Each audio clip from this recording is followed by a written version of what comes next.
Welcome to a story that changed how war itself sounded.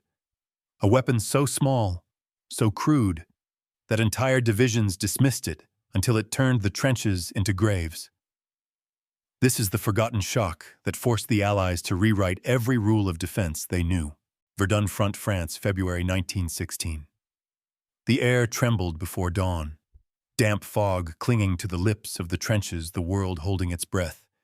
Then metal slammed. A deep, hollow thud rolled down the ravine, slower than a gunshot, heavier than thunder. The men ducked, not yet knowing what it was.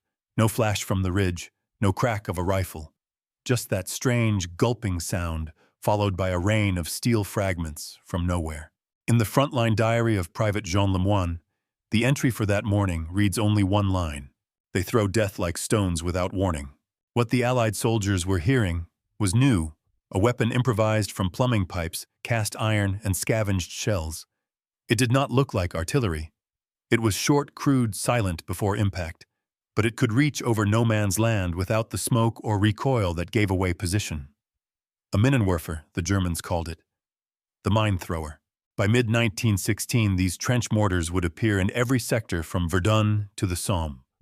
They fired in arcs so steep that even helmets inside dugouts rattled when the bombs landed. Whole platoons vanished under a single round. Allies who once trusted sandbags and wire suddenly realized there was no safe side of the trench anymore. The photograph reports from the Royal Engineers list them as short-range artillery devices of unorthodox design. But among infantrymen, a simpler phrase spread through the mud. The Germans have found a way to drop the war straight into our laps. Smoke in lungs. Steel vibrates. A single order cuts through the noise. This is Allies never expected German trench mortars to rewrite the battlefield. Before we begin, leave a comment where you're watching from and the exact time you're listening. Was it morning or night where you are? Let's see if the sound of that first explosion still travels across a century of silence. In the years before the Great War, the German army had already foreseen one truth that few others dared to write down, that the next European conflict would not unfold across open fields, but sink into mud wire and walls. Their engineers at Rheinmetall and Krupp, long obsessed with fortification warfare, began experimenting with compact siege mortars as early as 1908. The weapons were odd little machines, squat barrels of cast steel, designed not for distant targets, but for demolishing bunkers. They called them Minenwerfer mine throwers, intended to crack Belgian fortresses, not to duel soldiers huddled in trenches. Yet when the Western Front froze into a labyrinth of mud in late 1914, these stubby tubes found a purpose no textbook had predicted. Traditional artillery had become too cumbersome, too slow. The mighty guns that once ruled the plains now sank in the mire, their horses collapsing in harness, their recoil shaking entire batteries out of alignment. Even when they fired, their shells screamed miles beyond the enemy's front, wasting ton after ton of ammunition. But the Minenwerfer, short, silent, and easily hidden, could be carried by 4 men and fired from the lip of a trench. Its shells arced almost vertically, dropping straight into dugouts where heavy artillery could never reach. It was an engineer's improvisation that fit the geometry of modern stalemate. By 1915, the German War Ministry standardized 3 models: the 7.58 cm light, the 17 cm medium, and the 25 cm heavy Minenwerfer. Each battalion of pioneers, Germany's technical soldiers, was issued its own section. The crews were small and intimate: an aimer, a loader, a fuse setter, a runner. They fired 6 rounds per minute, adjusting range with a hand crank and fuse delay measured in seconds. Within 300 yards, they could land a bomb into a sandbag recessed the size of a doorway. The heavy version carried a 10-kilogram charge, enough to erase a trench and everything inside. No smoke betrayed its position, no recoil threw dust into the air. To the men across no man's land, the explosions seemed to materialize from the ground itself. At first, the British and French command dismissed the reports. Official communiques called them short-range mortars of limited use, implying desperation rather than innovation. But soldiers at the front began to write otherwise. From Ypres, one corporal noted, "We cannot see them, we cannot hear them coming, and we cannot hide." Allied officers inspecting captured weapons were surprised by their simplicity. No rifling, no breech, no advanced optics, yet horrified by their results. Even makeshift Allied copies like France's improvised pipe mortars failed to match the Germans' precision. Britain's own Stokes mortar, the first worthy rival, would not appear until late 1916. By then, Germany had already turned its entire trench network into an interlocking grid of mortar pits, ammunition tunnels, and observation periscopes. Behind that transformation lay an advantage invisible to the eye: logistics. Germany's railway network was its real weapon. Railcars from Essen and Dusseldorf carried thousands of mortar shells directly to the front, each one stamped with the date, factory, and inspector's initials. Spare barrels, base plates, and fuses arrived in precise sequence timed to the rhythm of the war. What had begun as improvisation became an industrial system. The Germans may have believed the Allies were stronger numerically, materially, globally, and they were right. But timing, supply, and precision flipped the map. By late 1915, Allied intelligence estimated that over 12,000 trench mortars lined the Western Front, embedded like organs in the earth. They appeared at dusk, vanished by dawn, and left nothing but smoke and silence. In many sectors, a single coordinated mortar bombardment forced entire brigades to abandon their lines. The effect was psychological as much as physical. Soldiers no longer feared the whine of distant shells, they feared the thud of an invisible weapon they could neither trace nor predict. Even in lulls between barrages, the faint sound of an elevation screw turning could send men scrambling for cover. By the winter of 1916, journalists embedded with the French and British forces began to acknowledge the shift. The Germans, one wrote in the Times, have turned engineering into instinct. Every crater became a fortress, every firing point a laboratory. The Minenwerfer had reshaped warfare not through power, but through geometry and patience. It forced both sides to dig deeper, think smaller, and measure victory in meters, not miles. What began as a tool for siege had become the architecture of attrition, and yet, in the diaries that survived, few soldiers mentioned the weapon by name. They described only the silence before impact, the way the ground heaved underfoot, the strange smell of wet iron that followed each blast. The Minenwerfer had no signature, no roar, no warning. It was not the loudest weapon of the war, but it was the one that taught both sides to listen to the earth. Training a mortar crew was at once mechanical and intimate. It was a curriculum of bolts, trust, and timing, taught under a sky that offered no mercy for mistakes. The Minenwerfer did not demand courage in the theatrical sense. There were no open charges to rush across, but it required a kind of quiet competence that was learned in the dark hours between patrols: how to lay a base plate into frozen clay, how to seat a bomb so its fuse would bite at the correct moment, how to judge the subtle language of an elevation. Screw by ear. Recruits assigned to pioneer battalions were pulled from rail yards, foundry shops, and artillery schools. Many arrived with hands already used to the geometry of metal. Their first weeks consisted of disassembly and reassembly, until every part read like a phrase in a common dialect.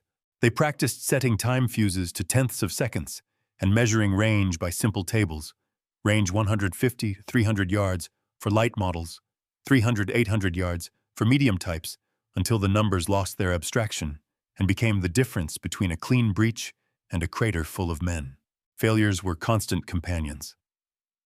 In early live fire drills, misfires and premature detonations produced a training loss rate that officers recorded as small but steady. Roughly 2 to 5% of incidents resulted in injury during initial field trials, enough to make commanders sober and crews respectful of procedure. Accidents taught the same lesson: that victory later confirmed the mortar's threat was both in its explosive and in the human error that could turn a loader into a casualty. To reduce those errors, the discipline of repetition was enforced. Crews drilled the exact sequence of movements until they became automatic: baseplate, barrel bomb, insertion, fuse setting, aiming, and the final pull. Each motion had to be the same under wind, rain, and mud, because complacency in the face of routine killed as surely as enemy fire. Technical familiarization extended beyond the tube.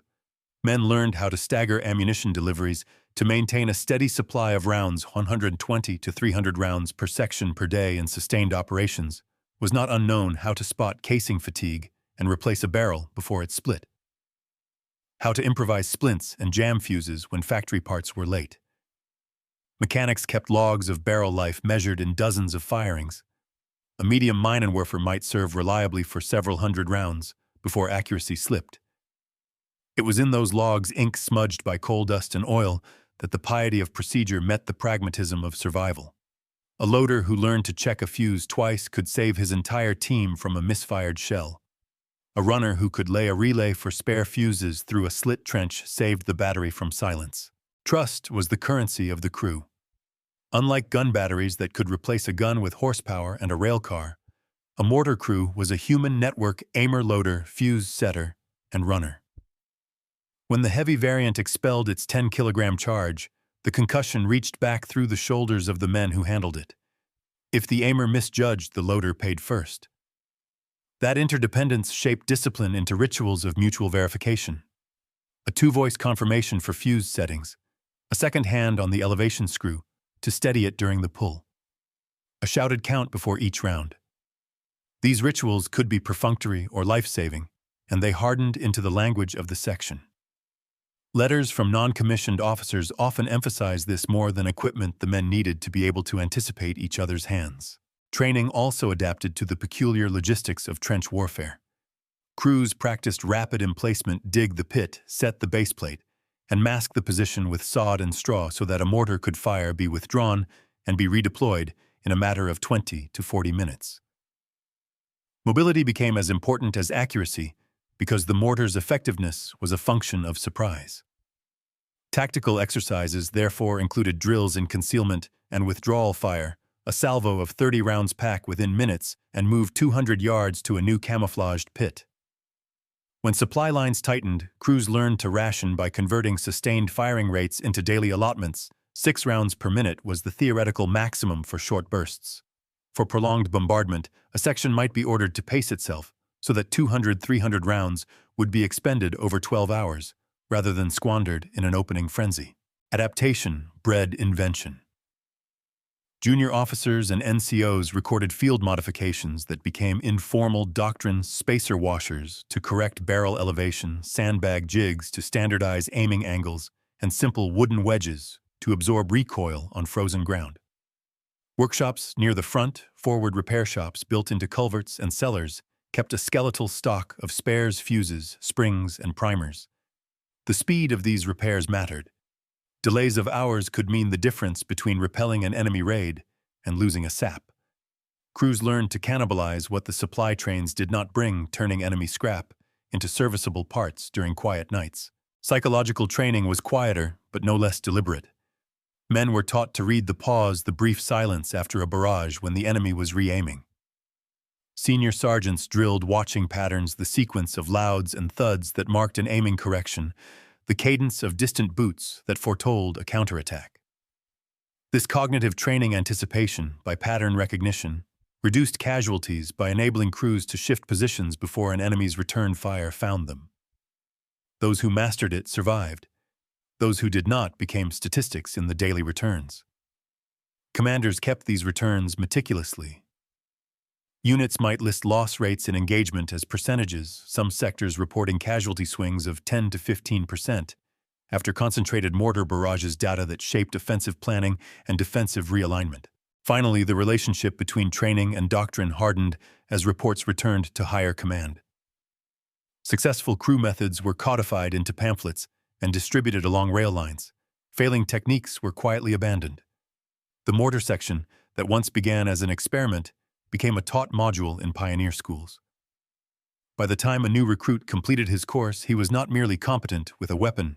He was inducted into a culture that married industrial precision with improvisational stubbornness. In that marriage, the Minenwerfer ceased to be a curiosity and became, in practice and pedagogy, the engine of a new kind of attrition: warfare, small teams, disciplined procedure, and a relentless calculation that measured victory not in miles gained, but in trenches held. The first engagement that made commanders stop calling the Minenwerfer an oddity began not with a single spectacular moment, but with a choreography of small, precise movements. Rail timetables, rationed rounds, a map, inked with angles, and then at a set minute, everything moved at once. Dawn on the sector was a bastard of gray light and cloying mist. The cratered ground between the lines had been reshaped by months of artillery, into a moonscape of shattered mud and dead wire, a place where even the best trained men lost their bearings. Into that geometry, the Germans inserted their mortar sections like clockwork pieces, positions dug low, base plates leveled with carpenter's care periscopes, and loopholes masked with sod and straw. Observation posts spotted the enemy's parapet with pocket telescopes. Forward scouts confirmed the presence of reserve platoons behind the second line. Telephone lines, fragile, often repaired in the dark, linked the forward officer to the battalion headquarters where the firing schedule was held and synchronized to the minute. When the order came, sometimes a whispered code over the field telephone, sometimes a runner's stamp on the boards. It traveled along an industrial chain, supply wagons delivering fuses at 0330, sergeants checking elevation dials at 0410, ammunition relays forming at 0420. At 0430, the mortars opened. The bombardment began with a deliberate rhythm rather than an indiscriminate roar. Light sections fired short bursts to mask the true aim. Heavy sections followed with longer calibrated shots. A single well-placed platoon could fire 6 rounds per minute in bursts, but doctrine had learned to avoid sustained peak rates lest barrels overheat and supply lines run dry. Instead, the coordinated salvo would average out to a tactical pattern where each section expended between 200 and 400 rounds over the first 2 hours of an attack. The mortar's shells fell in a fan of arcs that erased machine gun positions and collapsed communication saps. Dugouts once thought safe caved like dry loaf. Observation posts hidden by earth and wire were shredded from above. The result was not merely physical destruction, but a systemic paralysis. Telephone lines snapped under the weight of concussion. Runners disappeared in new craters, and command echelons found their situational picture receding by the minute. Contact was not an immediate infantry melee, but a sequence of truncated reactions. At the platoon level, watchposts signaled danger with lamps and flares. An officer on the parapet would shout a short, clipped order, "Stand to," and the men trained to expect the pause before impact would press into deep dugouts. Counter-battery procedures required the damaged sector's lieutenant to request support, but the field telephone that normally carried such calls often lay in heaps of mud, or the line had been severed by earlier rounds. In many cases, a counter-order took the form of a runner dashing 200 yards through churned earth, the seconds ticking like a metronome in the minds of men who could not see the sky for smoke. Where commanders could maintain communication, where periscopes and elevated observers survived the response, was surgical reserve. Lewis guns were trained on suspected mortar pits, sap-raising parties prepared to cross under covering fire, and artillery observers corrected ranges to silence the pits. Where communications failed, units fell back.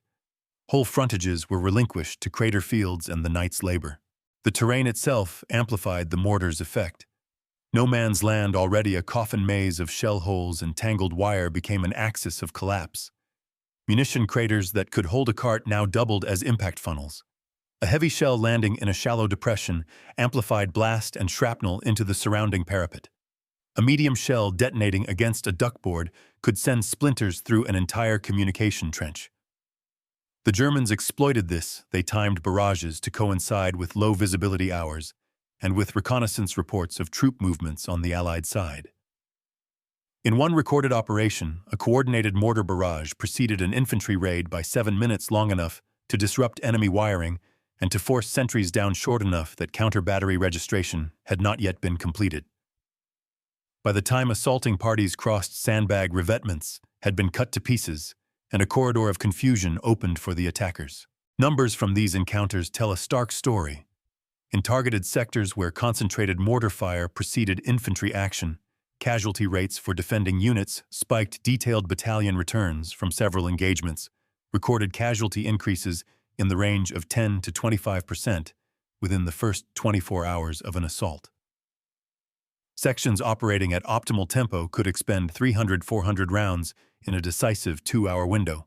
A heavy Minenwerfer's 10-kilogram charge could wipe an 80-meter length of trench, leaving a cratered scar where a sap once stood.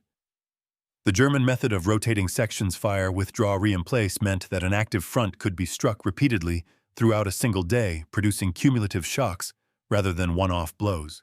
For the Allies, this translated into disrupted supply chains and fractured defensive cohesion. Ammunition deliveries that normally arrived by daylight were forced into risky nocturnal runs and casualty evacuations slowed as ambulance parties navigated newly formed sinkholes. Communication under fire evolved in response. Where field telephones failed, pigeon lofts and coded lamp signals regained importance. Runners were trained on alternative routes that skirted obvious crater fields. Artillery observers, when they could keep a wire to headquarters, used prearranged fire plans to call in creeping barrages that would isolate a mortar pit rather than attempt an immediate counterattack. The speed of command, how quickly an officer could reassign a gun to a new bearing or order a sap to be evacuated, became a decisive variable. In sectors where battalion headquarters maintained redundant lines and quick relay protocols, the effect of a mortar barrage could be blunted within hours. Where redundancy was lacking, entire companies were withdrawn and lines contracted. Perhaps most consequential was the psychological swing. Soldiers who survived the initial hours reported a distinct change in behavior. Less inclination to hold dangerously exposed listening posts, more tendency to build deeper bunkers, and a grudging respect for concealment and mobility. The tactical calculus shifted. Commanders began to measure positions not by frontage held, but by the ability to repair, rewire, and reman trenches within a morning. This operational elasticity, how fast a force could absorb a concentrated strike and return to fighting order, became a metric on maps and in staff notebooks. In those notebooks, amid coordinates and tables, the mortar's effect read plainly: a weapon that did not win battles outright, but that could swing the outcome of localized engagements by margins often decisive enough to force strategic adjustments. The Minenwerfer had not replaced artillery. It had redefined the meaning of area denial and short-range lethality in trench warfare, and in that redefinition lay the bitter lesson for the Allies in a war of attrition. The geometry of the ground and the speed of command mattered as much as the weight of the guns. The second phase of the action did not arrive as a moment of cinematic clarity, but as a compression of decisions, small, irreversible choices stacked atop one another until a single order telescoped into catastrophe or salvation. After the initial bombardment had torn communication and morale, commanders faced a split-second calculus: hold the line and attempt an immediate counter-raid, or concede ground to regroup and avoid encirclement. In one recorded engagement on the Somme battalion returns, show the choice laid bare. At 0547, the forward observation post reported movement behind the second line. At 0552, the telephone died. The acting captain, cut off except for a runner who had just arrived, had two options: wait for confirmation from brigade headquarters or act on the reconnaissance and order a counter-raid. He chose action. In the space between decision and execution, the enemy's mortars, having been masked by the first salvo, shifted aim by 5 degrees and turned the intended corridor of assault into a funnel of fire. Within 20 minutes, the defending company suffered a casualty swing of nearly 15%, and the assaulting party found itself choked in newly formed crater gullies. What had been an opportunity became an extraction. That margin, 5 degrees and 5 minutes, was the cruel arithmetic of mortar warfare. The battlefield repeated its motifs. The silence before impact returned like a refrain, an interval of waiting, then the earth inhaling and expelling violence. Men learned to read that lull as if it were a language. In the decisive hours, the pause lengthened and shortened like an uneven heartbeat, and decisions made in those beats proved decisive. NCOs later recalled that the most dangerous moments were not the loudest, but the stillest, when an officer hesitated, because the map on his knee did not reflect the cratered truth before him. Hesitation invited shrapnel and entropy. Decisiveness, even when imperfect, sometimes preserved whole platoons. Yet decisiveness could also be the instrument of loss when based on bad information. In the log of one pioneer section, the margin between a barrel replaced a day earlier and a barrel that split under pressure after a hurried reload separates the living from the dead. The repair entry reads in a cramped hand: 17 to 20. Barrel checked, slight hairline replaced next rota. 0240, heavy round barrel failed 1 KIA. 2 to IA. Note: inspect new liners. The literal fracture of metal tracked the moral fracture of command. Personal cost surfaced in small human artifacts. A corporal's letter home, folded twice and stained where tears had fallen, described the night in which his section held, while 3 adjacent posts collapsed under a concentrated mortar strike. He wrote of the sudden absence of his friend Marcel, gone from the line, as if the earth swallowed him whole, and of a scar on his own forearm, where metal splinter had taken flesh during a close detonation. The line he underlined for emphasis was simple and unembellished. "I keep checking my hands to make sure I still have them." That scar would later matter in photographs and pensions, a physical ledger of a decision that had once been made in a rush. A repair log, a letter, a scar. These were the ledger entries of attrition less grand than maps but far more permanent to those who bore them. Losses aggregated into statistics and into intimate memory. Where a commander had gambled on a counter-raid to retake a sap returns later, recorded an immediate 12% increase in wounded and accounted for 3 missing. Supply trains that had been scheduled to pass at noon found themselves rerouted, delayed by cratered roads, and the need to evacuate the wounded and the knock-on effect sank into the nightly reports, delayed rations, fewer rounds available for the next planned barrage, and a reduction in the defensive elasticity that had kept the enemy at bay. These cascading consequences made the mortar not only a tactical instrument, but a strategic lever. It could, in the right hands and at the right minute, turn localized friction into operational crisis, a motif repeated ingenuity bred by scarcity. Under heavy fire, crews improvised stabilizing frames from crossties and rails. They jammed wet burlap into seams to prevent premature detonation. They fashioned crude periscopes from salvaged bottles when optical gear was lost. One sergeant's field notebook contains a terse entry, 06, used rail splint on heavy baseplate. Dampened recoil, immediate effect recommend to COO, and that note later found its way into a brigade pamphlet on emergency repairs. Such entries show how split-second battlefield necessity could become doctrine. A handwritten fix born under concussion would be copied and taught in rear training schools, transmitted out of the crater, back into manuals, and then back again into holes in the line. The climax of any engagement was also the point at which personal courage and mechanical failure intersected most brutally. A loader who paused for 1 second to double-check a fuse might save or doom his team. In one after-action testimony, a loader recorded how he ignored the ritual check because the commander's shout left no room for delay. A misset fuse detonated on the breach, killing him and maiming 2 others. The testimony reads, with a bureaucratic calm, fuse error noted 1 fatality, 2 casualties, but the margins tell the human story. The small rituals of verification, 2 voices for a fuse, set a second hand on the elevation wheel, were not quaint traditions, but survival protocols. When they were sacrificed to haste, they turned professionals into statistics. And yet, in the resonance after the blast, the human capacity for care returned.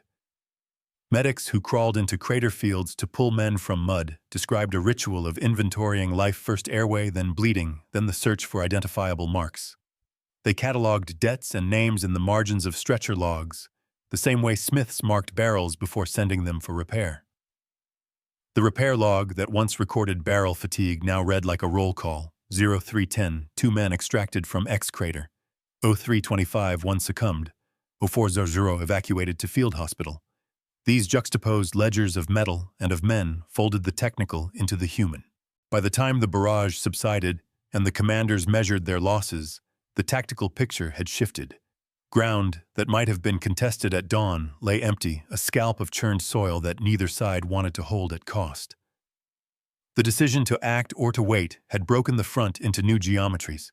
Some units, battered but intact, found their defensive depth increased by enforced withdrawal, while others paid the price in blood and identity. The motif that began with the quiet pause, the earth inhaling, had repeated into a chorus of consequence: the scar, the letter, the log entry. These were the durable footprints of a moment when a single choice made in the seconds between breath and blast redefined not only a fight, but the lives of those who survived it. When the guns fell silent, the landscape refused to.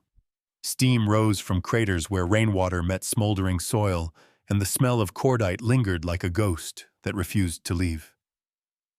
The Minenwerfer batteries that had fired through the morning now sat half-buried in the same mud they had conquered, their barrels hot, their crews dazed, taking stock of what was left. The after-action routine was both ritual and reckoning. Each section commander tallied ammunition spent 300 rounds here, 400 there, then listed barrels, cracked baseplates, bent men missing. Repair teams followed the silence, threading through the labyrinth with spanners and ledgers. They scraped mud from firing tubes, measured warping with calipers, logged hairline fractures in margins that read like confessions. Barrel 12, stress split at breech, withdraw from line. The precision that had once made the weapon lethal now turned inward, a discipline of repair and survival. Casualty counts arrived piecemeal, scrawled on damp forms. Losses in the sector were heavy, but not annihilating. Roughly 1 man in 10 killed or wounded during the action. But the percentage meant little to those who carried stretchers through a field that seemed to breathe. Medics worked without order, following groans through fog-marking positions with tin helmets laid upside down. A sergeant noted in his diary that luck had spared his crew when a round fell short by less than 30 paces. Skill kept us steady, he wrote. Luck kept us alive. That equation, luck versus skill, became the refrain of every debrief. Officers spoke of tactical timing, of elevation angles, of coordination across units. The men spoke of chance, of wind gusts, of a fuse that burned half a second longer than expected. Between those two truths lay the quiet honesty of attrition. Competence could tilt the odds, but never abolish them. As the engineers assessed their battered mortars, patterns emerged. Sections that had adhered strictly to firing discipline, rotating barrels, observing interval fire, reported fewer mechanical failures and lower casualties from backblast. Crews that had rushed their rates paid with fractured tubes and wounded loaders. Leadership lessons hardened in the mud control mattered more than aggression, precision more than passion. One captain summarized it with a mathematician's brevity. Tempo without measure is suicide. The line found its way into later field manuals. What separated survival from ruin was not courage, which all possessed in surplus, but judgment under compression, knowing when to fire, when to wait, when to withdraw a weapon before it betrayed its operator. Repair workshops behind the line became laboratories of recovery. Mechanics cannibalized damaged tubes to forge spare parts. An estimated 30% of field repairs were accomplished within 24 hours, a speed unheard of earlier in the war. The efficiency testified to a system that had fused industrial discipline with human improvisation. Even so, the attrition of material echoed the attrition of flesh. Each repaired mortar returned to the line carried invisible weight, the memory of those it had served beside.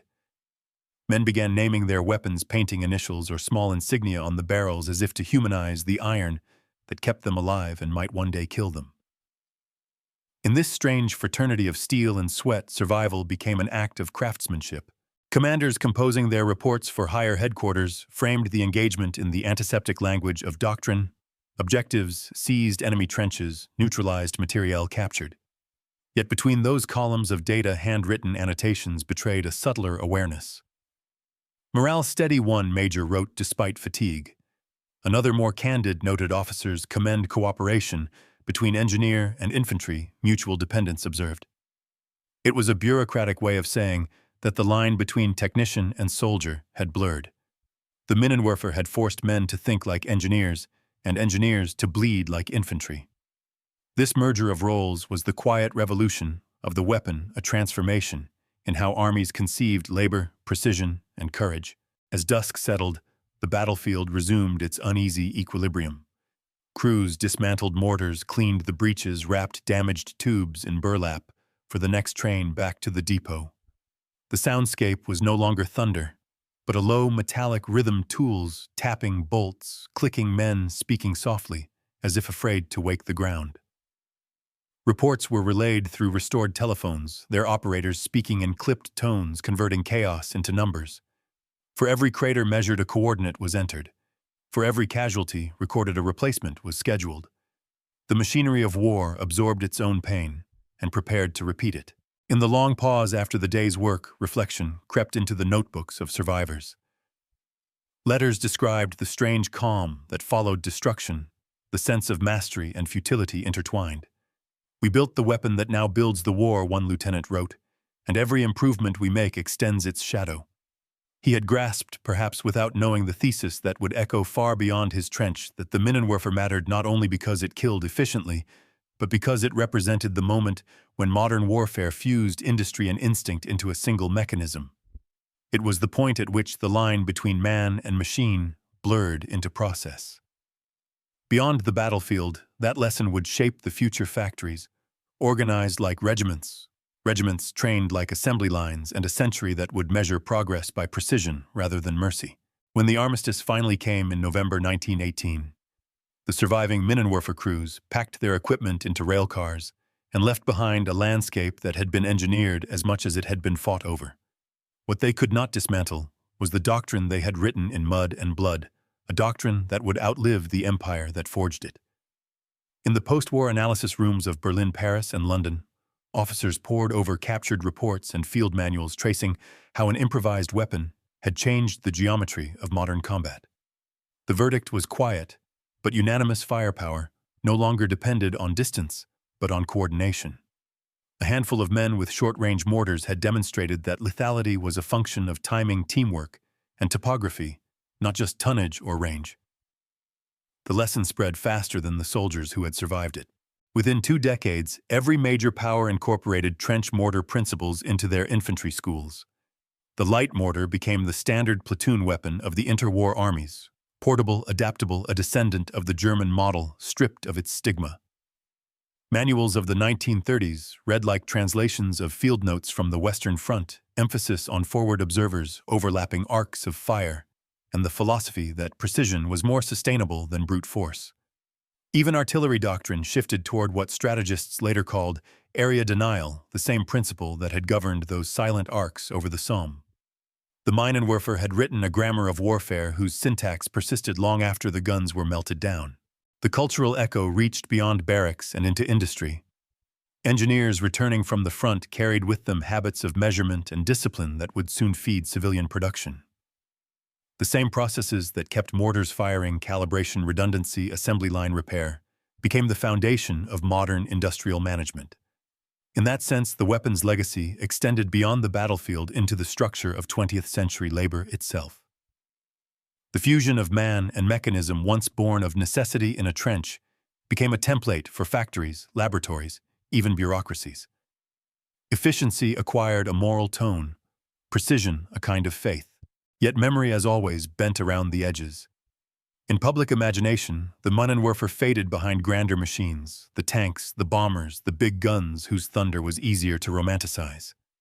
Only in specialist histories and veterans' memoirs did the small mortar retain its ghostly prominence. Museums today display them as curiosities, stubby cylinders behind glass labeled in neutral script. Few visitors pause to read the entries describing their effect. But to those who once fired or endured them, the sound remains unforgettable. A short, soft thud that meant death was already in the air. In academic circles, historians now treat the Minenwerfer as the pivot between 2 eras, the artisanal age of warfare, where skill and material were still visible, and the mechanized age where violence became industrial, abstract, systemic. It marked the moment when control replaced heroism, when the battlefield ceased to be a stage and became a process. That is why it still matters now. To study the Minenwerfer is to confront the birth of the modern logic of war, the logic that governs drones, precision strikes, and algorithmic targeting. The weapon's physical remnants may rust, but its philosophy survives in every system that converts calculation into destruction. In the end, what endures is not the machinery, but the mindset it revealed, that mastery and morality diverged the moment the trigger became a procedure. The soldiers who handled those mortars could not have imagined how their routines would ripple forward through a century of automated conflict, nor how the discipline that saved their lives would one day govern machines that fight without them. Their legacy is the paradox of progress, how innovation meant to shorten suffering can also refine it.